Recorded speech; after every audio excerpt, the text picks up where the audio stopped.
Hi, everyone. Welcome to the Lymphoma Research Foundation's webinar on highlights from the American Society of Hematology, or ASH 2024 annual meeting. I'm Hope Avalone, and I'm the Senior Manager of Patient Education Programs at the Lymphoma Research Foundation. During today's webinar, you'll hear from a lymphoma specialist, and you will have an opportunity to ask questions. You can ask those questions at any time in the Q&A box at the bottom of your screen, and we'll aim to address as many as we can after the presentation. As a reminder, this webinar is being recorded. At the end of the program, you'll also be prompted to complete a program evaluation, and we do ask that you please complete this evaluation as we incorporate your feedback into future programming. Before we begin, I do have a few announcements to make about today's program. Due to unforeseen circumstances, unfortunately, we will need to reschedule the T-cell lymphoma portion of today's webinar. We apologize for any inconvenience, and we will be sending out email communication regarding how you can register for the rescheduled T-cell program. In the meantime, if you are looking for more information about T-cell lymphomas, we do have an upcoming webinar on navigating a rare lymphoma diagnosis. This program will be on March 4th at 2 p.m. Eastern, and you can register at lymphoma.org/webinars. In addition to this program, we do offer fact sheets on T-cell lymphomas that can be downloaded as well at lymphoma.org. And lastly, while this program will only cover updates on Hodgkin lymphoma, in January, we held our webinar on other B-cell lymphoma updates with Dr. Ann Lacase, and the recording of the program is now available at lymphoma.org/webinars. But for now, let's get started. Thank you again to each of you for taking the time to join us on today's webinar. At the Lymphoma Research Foundation, our mission is to realize the promise of science, to eradicate lymphoma, and serve the community touched by this disease. And all of our work is led by our Scientific Advisory Board, which is a group of 45 leading lymphoma experts from around the country. In addition to today's program, the Foundation has a variety of other programs and services available for you. So we offer both in-person and virtual programs so you can continue learning about the latest updates throughout the year. As I mentioned, to view and register for any of our upcoming programs, you can visit lymphoma.org/programs. In addition, the Foundation offers a wide range of support services.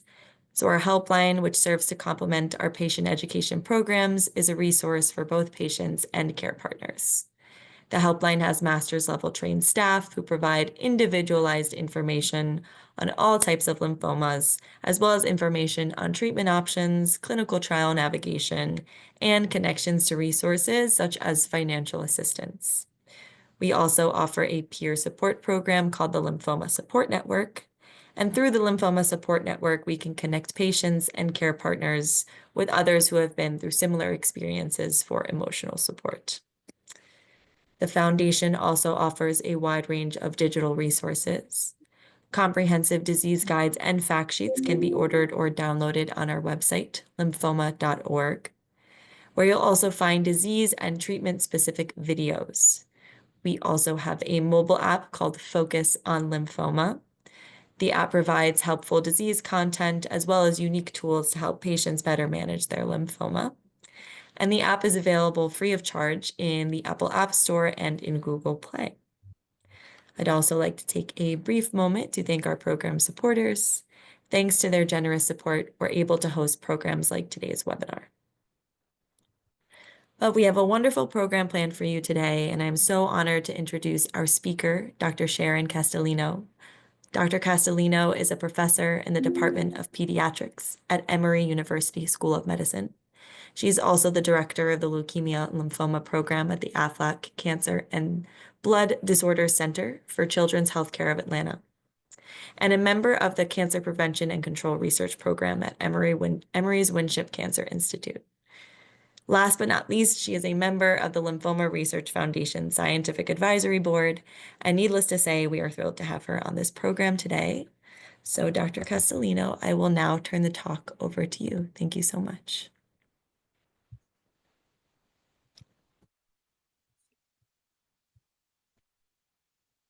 Can you hear me? Yes. Okay, great.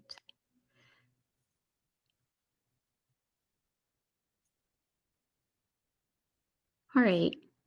Perfect. So good afternoon, and thank you for this opportunity to speak to you today. My main disclaimer is that I am a pediatric oncologist, but as you'll see as we go through this talk, I hope I still have information that's very relevant to young adults and older adults with Hodgkin lymphoma because of the similarities of disease across the lifespan. These are my disclosures. So, Hodgkin lymphoma is a lymphoma that is rare cancer overall, with somewhere between 8,800 to 9,000 new cases a year in the US. A large number of those patients are children and young adults and adolescents, and it is the most common tumor amongst 15 to 19-year-olds. But as you can see on the graph on the left from the SEER data registry, that while the peak age group is those who are 20 to 44 years of age, we continue to see peaks again in the late 60s or mid 60s. Um, since this is a disease that has good treatment options and has for decades and has good overall survival, there is a rising number of survivors in the US who are living with or in remission from Hodgkin lymphoma. The diagnostic workup is varied and but should contain the following key elements that I'm going to show here. Although please realize these are not necessarily all inclusive for a given patient. These are recommendations that come from the NCCN guidelines in part. And we'll start out with a history and physical exam with an assessment of lymph nodes and of the spleen size, an evaluation for B symptoms, which are defined by fevers, drenching night sweats, or significant weight loss. And then all patients will usually have a blood count done, an ESR, also called a SID rate or CRP, looking at their metabolic status in terms of their sodium, potassium, renal function, inclusive of albumin. And then a variety of tests may be done for immunodeficiency and or HIV or Hep B or C, depending on what therapy is being considered. Um, After that, usually at this point, there may or may not have already been an excisional node biopsy done. And doing an excisional node is usually the preferred to make the correct diagnosis in classic Hodgkin so that the pathologists can look at the tissue. Classic Hodgkin's is what we're going to spend the majority of this talk on, and that is defined by having tissue that stains with a stain against something called CD30, which is expressed on the Hodgkin lymphoma cells.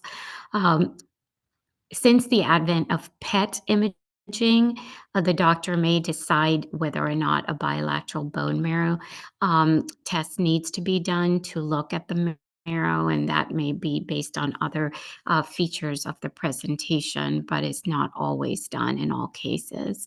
Imaging right now includes a CT with contrast and a PET as part of that, or separate from that at the beginning, and PET MRI is also emerging in many centers. Oftentimes, patients will have a baseline echocardiogram, pulmonary function test, because of planning for the chemotherapy that at times needs to be considered in light of heart function and pulmonary function. And then fertility preservation should be an early discussion for those who are in childbearing years or prepubescent. So to that point, as you saw, there's a wide spectrum of age that this disease can present during. And so we may need to, as physicians, think about specific considerations by age group. So for those who are in the adolescent and young adult age group, it's important to um, make sure in females to have done a pregnancy test and to also do a sexual health assessment in general of the patient to assess other uh, issues that may be of concern or risk for the patient.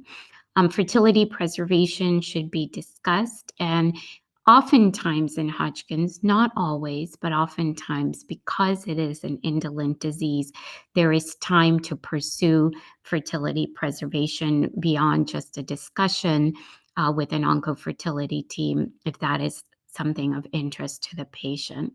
Um, Also, this is an opportune time at baseline to do counseling on and assessment of any substance use and tobacco use.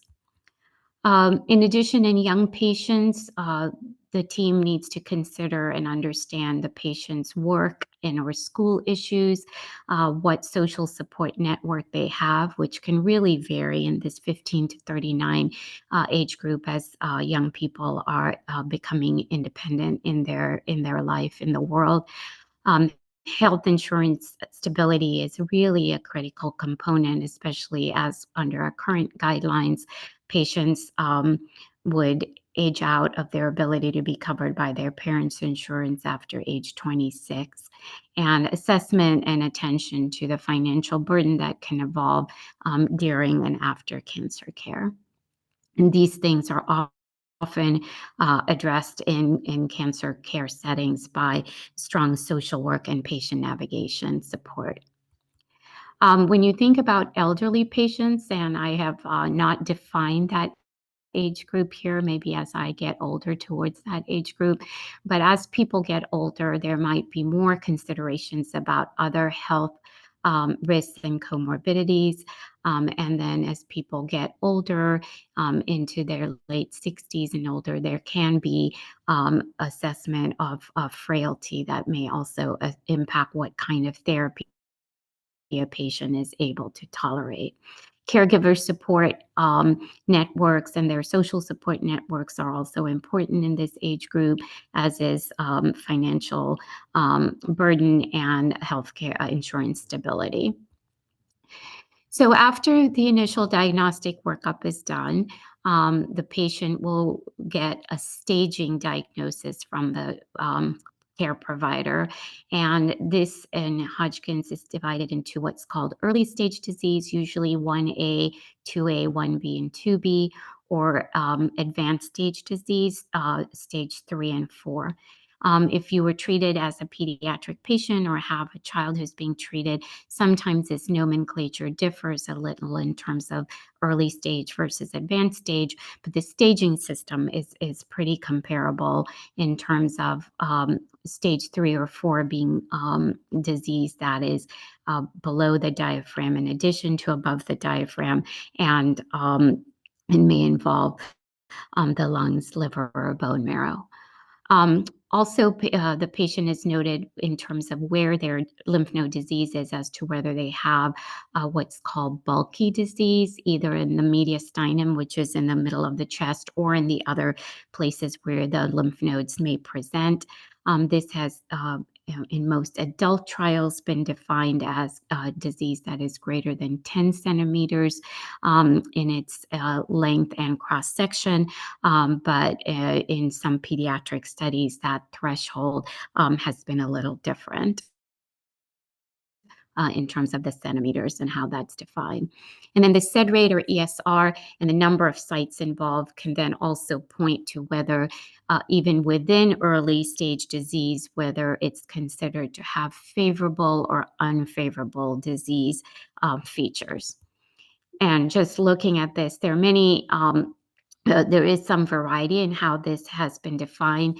Most groups in the US use this third column, the EORTC criteria, to look at favorable or unfavorable characteristics defined by age greater than or equal to 50, SED rate greater than 50 if a patient has no B symptoms, and 30 if they have B symptoms, looking at the mediastinal mass in the middle of the chest and how big it is and its ratio, and looking to see if there are more than 3 sites of disease.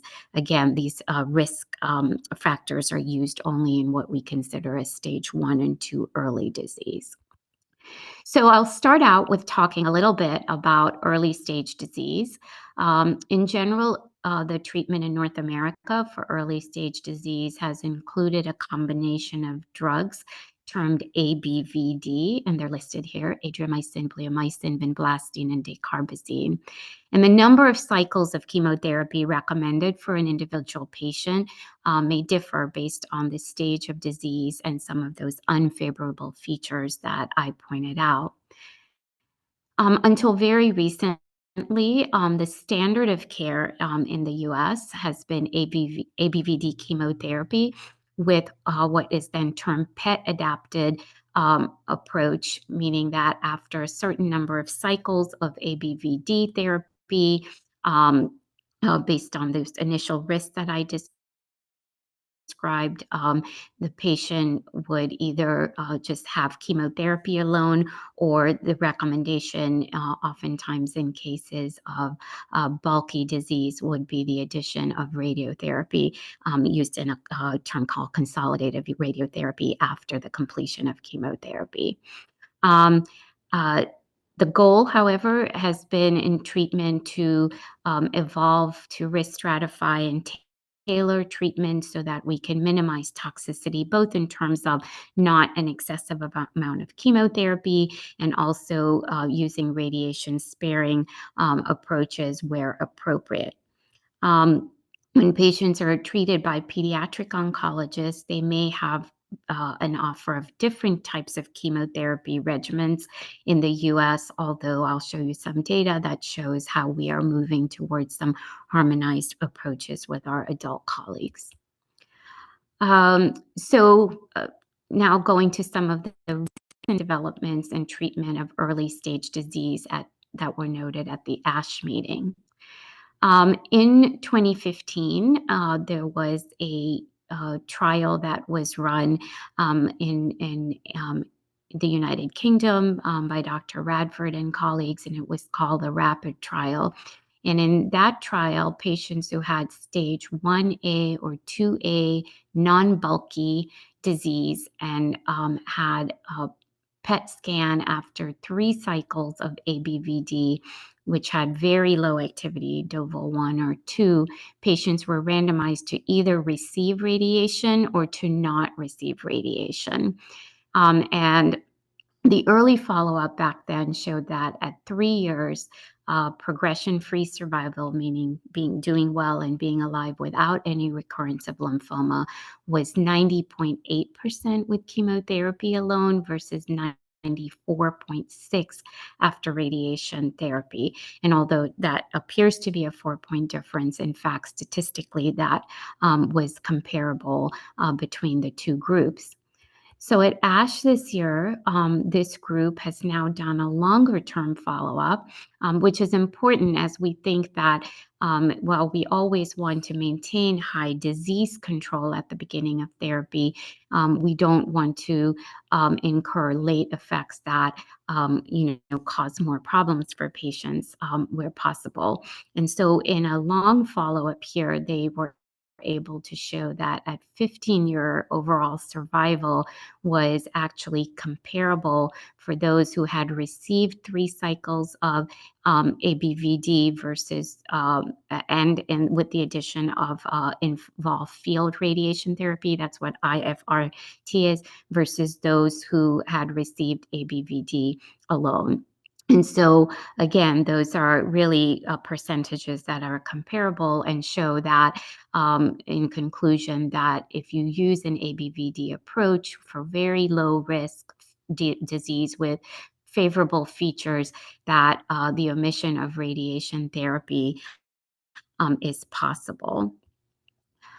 In another follow-up, in what was the retrospective look at their single institution data, the British Columbia group with Dr. Carrie Savage, and the first author here was Jian Yang, looked at their experience in between 2011 and 2022 of patients who received ABVD, and in this case, everyone who received ABVD and had a positive PET scan indicating a slow early response to chemotherapy alone, went on to then receive radiotherapy. Um, However, if patients were PET2 negative, again defined somewhat conservatively with this Deauville score, which is a way that the PET scan is graded in terms of the decrease in the brightness of the lymph node regions. Patients were had either over time by institutional practice received an additional 2 ABVD or AVD, dropping out the drug bleomycin.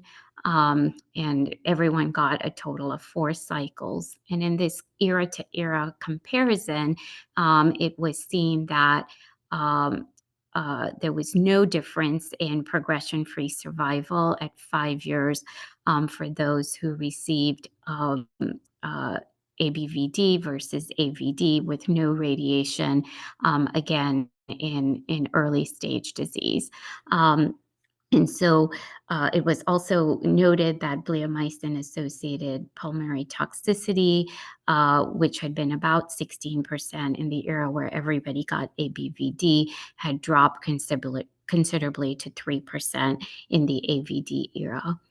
So this is looking at what has been standard chemotherapies and learning lessons about where we can modify therapy and still maintain good disease-free survival and overall survival.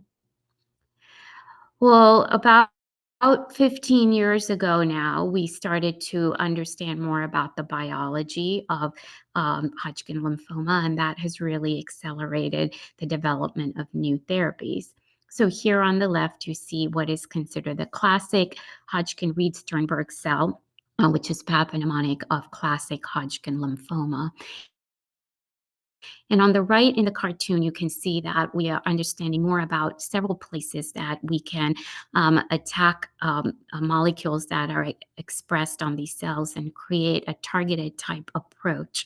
One being here at the bottom left with a drug called Brentuximab vedotin, which is uh, um, antibody drug conjugate with a molecule that attacks the CD30 epitope on the Hodgkin-Reed-Sternberg cell, and then is internalized and attracts the microtubule apparatus, which helps cells divide within the cell.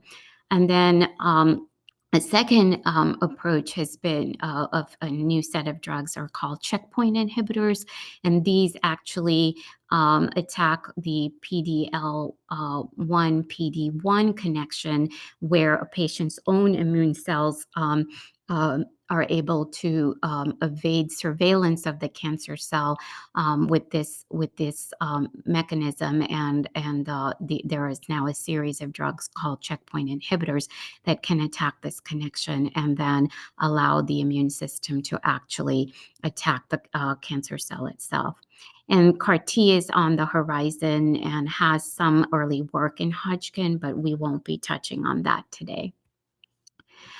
So what were some of the other updates on treatment of early stage disease using these novel agents?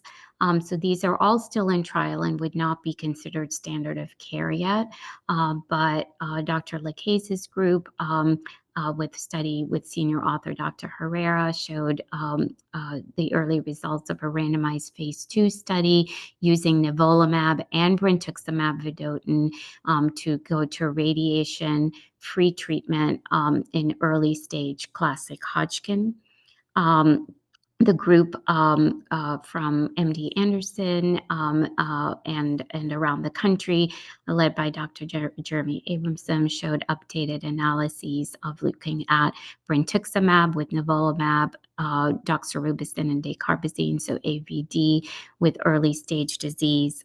And then there were 2 other papers that looked at a comparison of PET-directed therapy with Brentuximab AVD versus ABVD, and then followed by Nivo in patients with early stage disease, and a pediatric study that's ongoing incorporating pembrolizumab into treatment both in pediatric patients in North America and in Europe, using pembrolizumab, which is another checkpoint inhibitor for patients who have slow early response to frontline therapy.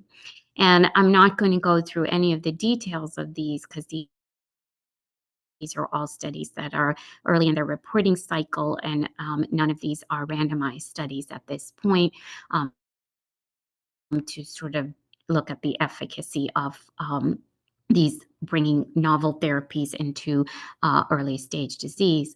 However, many of these presentations at the meeting concluded that it is of benefit to do a randomized study to understand how to best incorporate some of these novel agents into early stage disease. This study is being run right now through the NCTN, the National Clinical Trials Network in the US.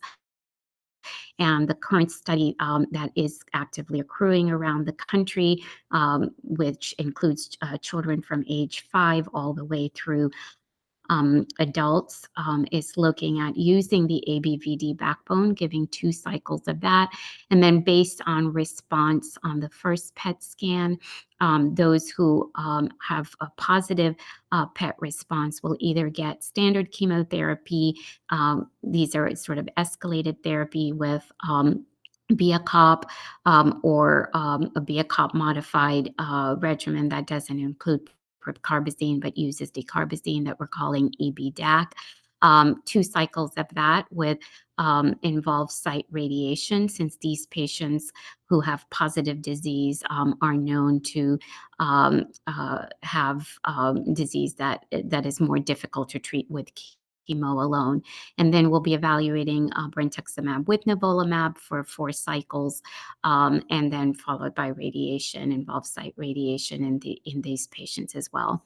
For those who have a PET negative and seem to be chemosensitive to ABVD alone, they will randomize to either conventional chemotherapy, with the number of cycles differing based on whether they have favorable or unfavorable disease features at the initial diagnosis, or trying BV-nivo alone times 4 cycles. So this would be a chemo-free immuno-oncology approach in both of these study arms, depending on their PET response after 2 cycles of conventional ABVD therapy.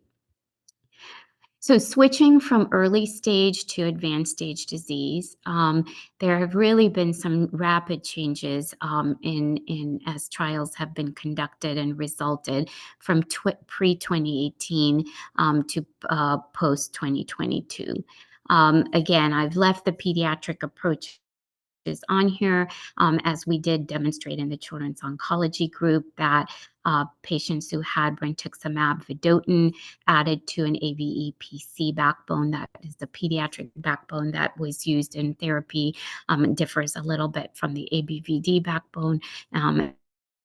And the incorporation of BV with the chemotherapy was safe and efficacious, and patients with high-risk Hodgkin lymphoma did much better with the BV-AVE-PC.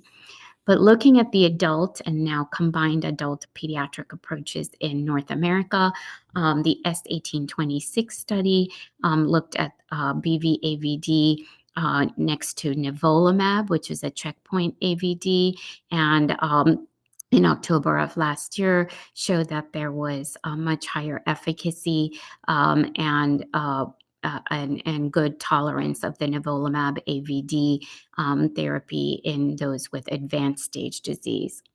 In Europe, where the BIACOP regimen has been more favored, they recently did a trial comparing BIACOP to a regimen including Brentuximab. Here, the Brentuximab is noted by BR rather than BV, and saw good tolerability and good outcomes with Brentuximab in combination with this regimen of drugs, which includes etoposide and cyclophosphamide and dacarbazine, but drops out the bleomycin. So slowly, both across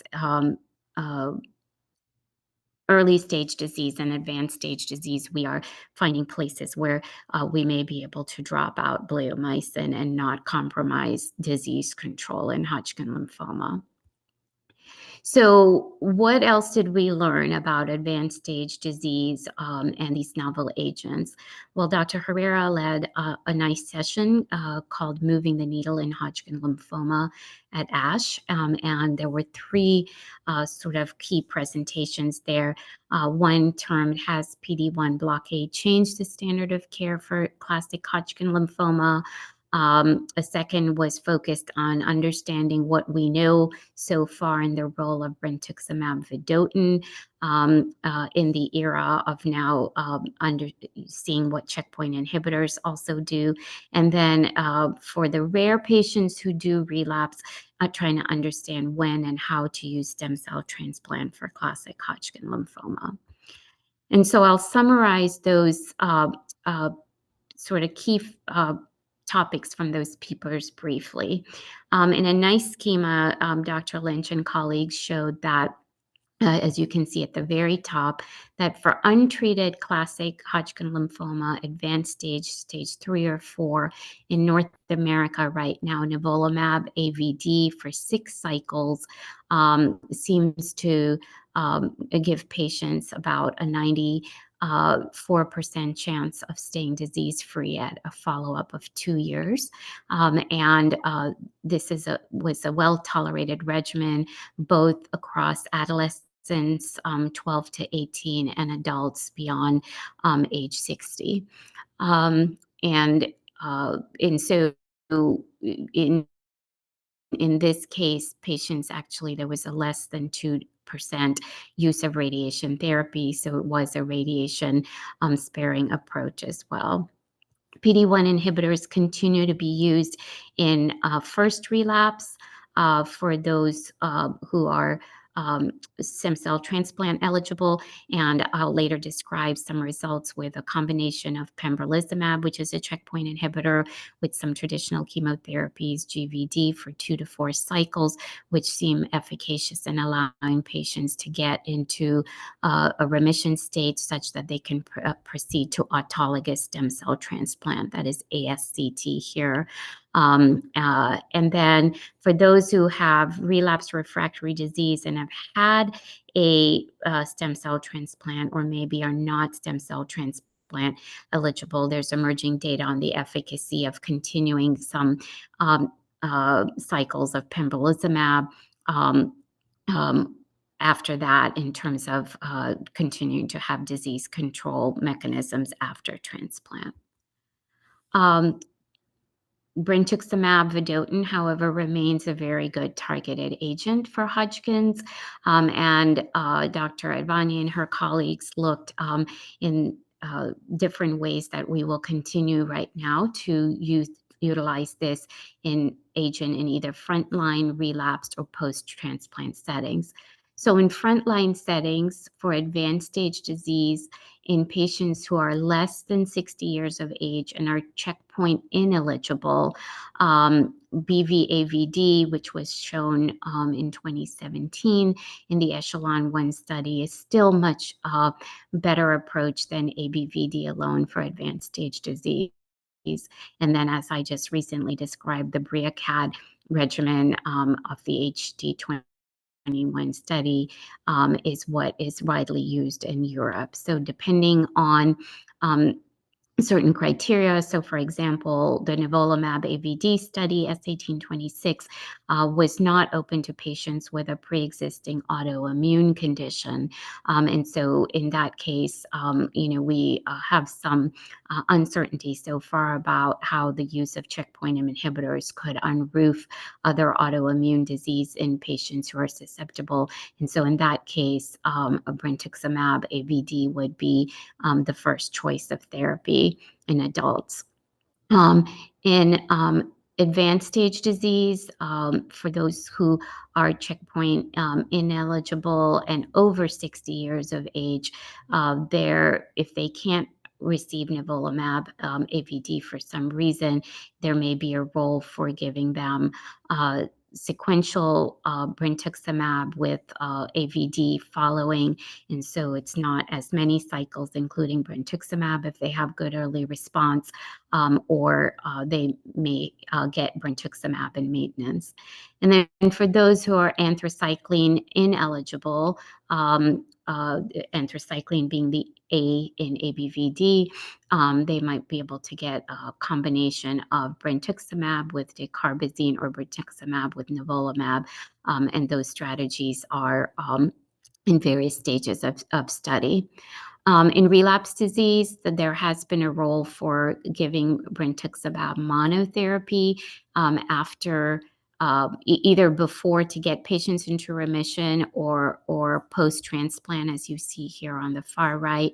And so, there are many options for this drug, which is still a stalwart of chemotherapy for advanced stage and relapse disease. And so, as physicians and patients make these decisions together, what we know now is a lot about the acute toxicity of these drugs in combinations with chemotherapy or alone. So for the checkpoint inhibitors like like nivolumab and pembrolizumab, we know there's a risk of immune-related adverse events, which really can vary widely from rashes to hepatitis, to thyroid dysfunction, both low and high, hypo and hyperthyroid dysfunction, rare cases of pneumonitis, and then other sort of rare arthritides, in other immune diseases, colitis. And so we are on a learning curve about these immune-related adverse events.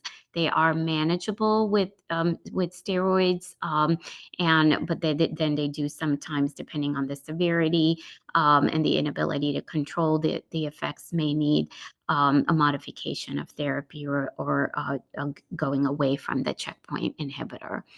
Brentuximab vedotin is a strong drug, but has been associated with more myelosuppression, meaning suppression of the bone marrow, predisposing to risk for infections. And so GCSF, growth factor support, is needed. So that can be problematic sometimes for patients. Peripheral neuropathy does occur in a substantial number of adult patients, though does appear to be reversible in about 85% of patients who develop it during therapy. And then pneumonitis and rash can be seen with these agents as well.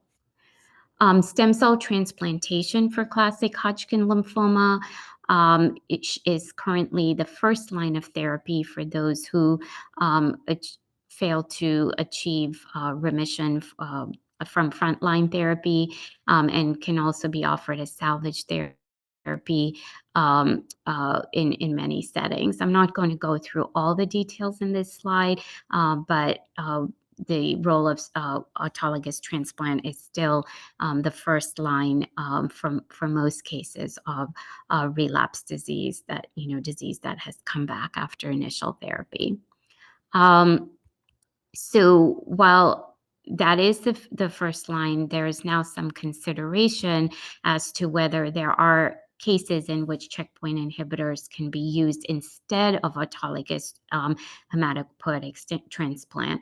So Dr. Moskowitz and her group presented a paper at ASH that evaluated patients who had relapsed and received 4 cycles of pembrolizumab with gemcitabine, vinorelbine, and dacarbazine, and if they achieved a complete response, CR, then went on to just get pembrolizumab alone. The 2-year progression-free survival in this study was 51%. And so it does show that some proportion of patients can be managed without an autologous transplant, against the trade-offs of a patient deciding whether they want to be in, 13 months of maintenance therapy. The patients who do not seem to do well with abandoning the autologous stem cell transplant approach are those with stage 4 disease.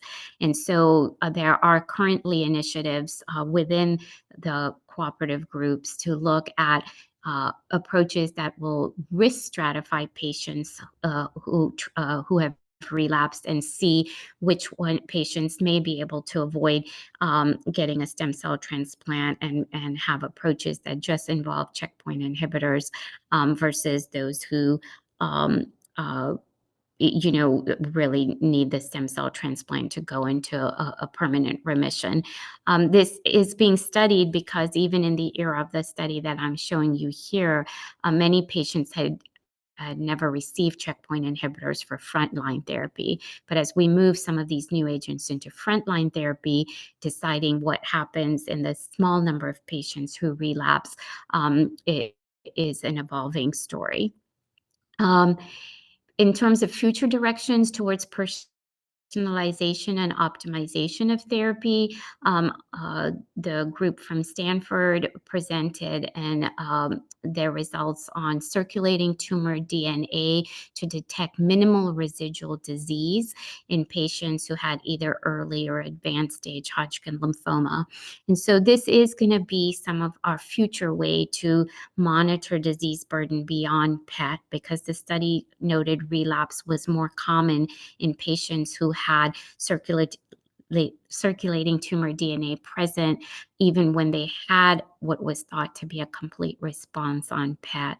And so we will get to a point where we will use likely circulating tumor DNA plus or minus PET to understand which patients may be able to decrease the therapy that they're getting, i.e., de-escalate therapy, versus those who might need an escalation of therapy because they're not clearing their disease with chemo or immunotherapy alone. In the German group, the BRIACAD study, they did a single-arm trial for patients with advanced stage disease who were 61 to 75 years of age, and in this case, used PET after 2 cycles of BRIACAD to de-escalate therapy to 4 cycles of BRIACAD total in patients who may have risk for being more frail. And here they saw that 87% of patients had a complete response and 2-year progression-free survival, even in these patients with advanced stage disease, was 91.5%. So again, thinking about an individual patient based on their age and other morbidities, not everyone maybe needs the same, 6 cycles of therapy. So as we talk about all these things, I like to also remember what the big picture is beyond the CT and the PET scans at the end of therapy. And our goal as oncologists is to continue to learn to take what we knew from the late effects that were happening with conventional chemotherapy and radiation, to thinking about where we don't know what the risk of late effects is in terms of immune-mediated adverse events from the checkpoint inhibitors. But the goal overall is to screen and intervene to mitigate or attenuate risks of late effects to optimize quality of life and survival. And so staying in follow-up care to monitor the risk of late effects is important for all patients across the age spectrum. So in conclusion, I hope I've demonstrated that rapid advances in the use of new drugs, including Brentuximab vedotin and the checkpoint inhibitors, are modifying the use of chemotherapy and radiotherapy in frontline settings for classic Hodgkin lymphoma. This will allow us to give more tailored care and the opportunity for shared decision-making for patients, weighing the knowledge of acute and long-term effects that are currently known. And that effective chemotherapy and modern radiotherapy remain still part of the backbone of curative therapies for Hodgkin lymphoma, but their role is evolving in the era of novel agents. And most importantly, survivorship care is an important part of continued attention to patients after the completion of therapy. So I'll end there, and I'm happy to take questions. Thank you so much, Dr. Castellino, for your excellent presentation. Like you said, we're just going to jump into the Q&A portion of the program. A reminder to attendees, if you'd like to ask a question, please do submit your question through the Q&A box. That will be at the bottom of your screen. You can make the questions submitted through there anonymous, and we'll take as many questions as we can before we wrap up today. So starting with our first question here. There's a lot of hope for the AFM 13 and AlloNK trial for the treatment of relapse refractory classical Hodgkin lymphoma. Is there any new data regarding its efficacy and long-term durability? Um, I know that there was a poster abstract with that approach at the meeting, but I don't feel like we know anything right now about the durability of that approach. But I think that yeah, those are things that are going to be important for us to understand as many of our novel agents, Brentuximab and checkpoint inhibitors move up front, that we need to think about these new cellular therapy approaches for relapse thereafter. Absolutely. And we did just get two questions actually in the chat. If you have any updates or if you could talk a little bit about CAR T cell therapy for Hodgkin lymphoma, specifically classical Hodgkin lymphoma. Yeah, I think the data that had come out a few years ago that it is feasible, it is possible, but the data has not advanced as fast as it has in and has not been come mainstream as it has for B cell therapies and for acute lymphoblastic lymphoma. My impression is that it's not as much about the fact that these approaches may not work, but more about the fact of I think that Hodgkin is a rare disease, and then having a relapse is even rare among a rare disease. And so some of what has happened, my understanding is that the companies, et cetera, who have used and tested these approaches have not necessarily been able to move them into a commercialized space. I think there is still interest in the community. When I have patients who may have failed other approaches, I have referred them to a few of the open trials in the country. And so everything right now is still in a clinical trial space, but a lot of times it's not about the science of response, but it's about the expense of manufacturing these products and keeping them in a commercial space. Certainly. The next question here is what current trials are you most excited for regarding relapse refractory Hodgkin lymphoma? Yeah, I think there are many. I think that the data on pembrolizumab and GVD and understanding that there are some patients who may be able to use pembrolizumab only approach after going into remission needs to be further studied in a randomized way. I think the big thing in relapse refractory disease is going to be understanding how to stratify and risk. It used to be that if you relapse, you just go to transplant, and that was the standard. But I think we're understanding there's different patterns of relapse, which may indicate, if a patient relapse with low stage disease at a year out from their initial therapy versus a patient who relapses with stage 4 disease within 3 months of finishing their initial therapy. I think we're need to understand that maybe those are two very different relapse issues, and can be, you might be able to spare one of those sets of patients going through some of the toxicity that we know can occur with transplant. On the other hand, I think the big challenge right now and we are in some stages of planning, is understanding what happens, because a lot of our current relapse strategies have been in patients who were naive to brentuximab or nivolumab or both. So certainly using brentuximab and nivolumab in combination for those who were naive to it after relapse is of help. But I think we have some questions, and this is again where we might uh, really want to again look at accelerating things like CAR T back into that space, because patients who have failed nivolumab and or brentuximab or the combination are a different type of disease than those who got ABVD or BCOP in the past.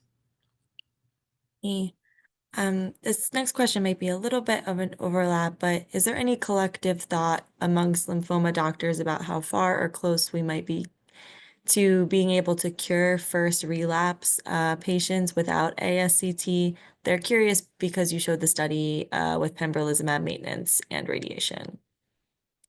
Yeah, I mean, I think again, I think there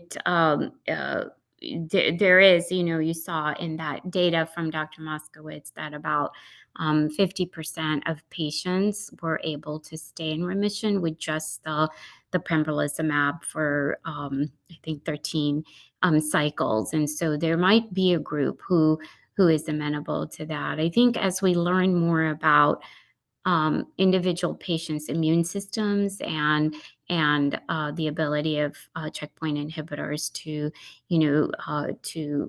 modify that the immune system. There may be an option for patients to not need autologous transplant in very specific settings. You so much. And it looks like that's our last question for today.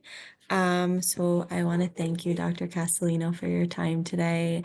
And of course, I want to thank our attendees for joining today's webinar.